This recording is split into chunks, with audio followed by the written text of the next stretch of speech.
tell you what, it's a great deal. You know why it's a great deal? Because they will never have a nuclear weapon. Ni asubuhi njema mtazamaji wa Zone Media yenye energy ya kutosha, ni kukaribisha hapa uweze kufahamu yote yaliyojiri katika anga za kimataifa. Ni kwamba Trump amedai Marekani na Irani zimefikia makubaliano ya kumaliza vita, lakini bado Irani imekataa kuthibitisha madai hayo ya rais wa Marekani Donald Trump. Taarifa inaeleza rais wa Marekani Donald Trump amedai kuwa Marekani imefanikiwa kumaliza vita dhidi ya Iran baada ya pande hizo mbili kufikia kile alichokiita makubaliano madhubuti ya kusitisha mapigano na kumaliza mgogoro uliokuwa umezua hofu kubwa duniani. Akizungumza katika mkutano wa kisiasa kwa njia ya mtandao uliomuunga mkono naibu gavana wa Georgia Bart Jones, Trump alisema, "Sijui kama mmesikia, lakini leo tumemaliza vita na Iran." Aliongeza kuwa Irani imekubali kutokuwa na silaha za nyuklia kamwe, akisisitiza kuwa hilo ndilo lilikuwa lengo kuu la Marekani katika mgogoro huo. Mapema siku hiyo, Trump alikuwa ametangaza kile alichokiita makubaliano makubwa ambayo alisema angemaliza mapigano na kuruhusu kufunguliwa tena kwa mlango wa bahari wa Hormuz.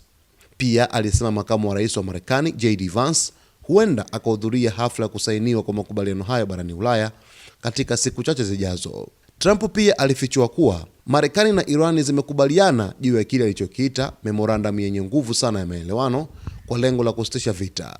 Hata hivyo, hakutoa maelezo ya kina kuhusu masharti ya makubaliano hayo. Kauli za Trump zilikuja baada ya kufuta mashambulizi zaidi dhidi ya Iran na kuashiria kupitia mtandao wake wa Truth Social kuwa makubaliano yalikuwa yamefikiwa. Pamoja na hayo, alisema kuwa mzingiro wa Marekani dhidi ya meli zinazoingia au kutoka katika bandari za Iran utaendelea hadi pale muamala huo utakapokamilishwa rasmi. Kwa upande mwingine, Irani haijathibitisha madai hayo ya Marekani.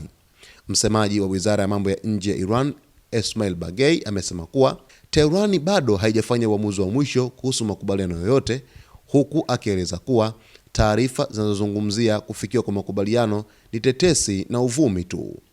Kutokuwepo kwa thibitisho rasmi kutoka Tehran kunaacha sintofahamu kuhusu hatima ya makubaliano yanayodaiwa na Washington, licha ya Trump kusisitiza kuwa vita kati ya Marekani na Irani vimefikia tamati na kwamba suala la silaha za nyuklia za Iran limepewa ufumbuzi kupitia makubaliano hayo yanayotarajiwa kukamilishwa katika siku chache zijazo.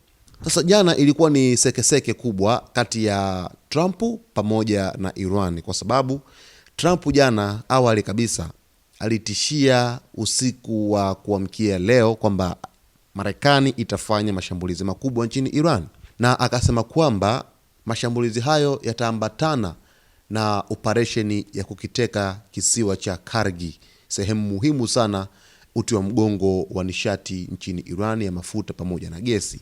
Baadaye, baada ya muda kwenda kidogo, jioni hivi kuingia kama saa moja saa mbili, onyo kali kutoka kwa spika wa bunge la Irani Mohammad Bagheri Ghalibaf na kiongozi wa timu ya mazungumzo ya Irani alimuonya Trump akisema kwamba kama unataka kuiona Irani kamili au kuiona sura ya Irani, basi fanya mashambulizi, utakuja kuona sura halisi ya Irani.